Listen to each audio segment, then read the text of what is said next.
তাই আমার সমস্ত সাংবাদিক বন্ধুদেরকে বলবো, আপনারা আমি যে বিষয়টা তুলে ধরলাম সেটা ত্রিপুরাবাসীর কাছে পৌঁছে দেন। আমি 13 তারিখ 2টায় আস্তবান ময়দানে আসবো, আর মানুষের কাছ থেকে আমি রায় শুনতে চাইব।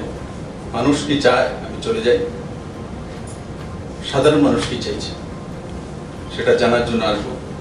আর ওনারা যে রায় দেবেন সেই রায় আমি আমার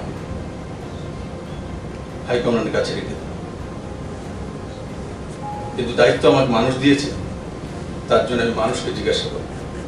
37 লক্ষ ত্রিপুরাবাসীর কাছে আমি 13 তারিখ আসবো। আমি আশা করি আমার সমস্ত ত্রিপুরা ভাই বোনেরা, গুরুজনেরা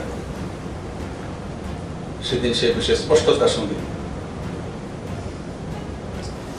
সমস্ত ত্রিপুরাবাসীর সামনে তুলে ধরবে। সবাইকে অনেক অনেক ধন্যবাদ।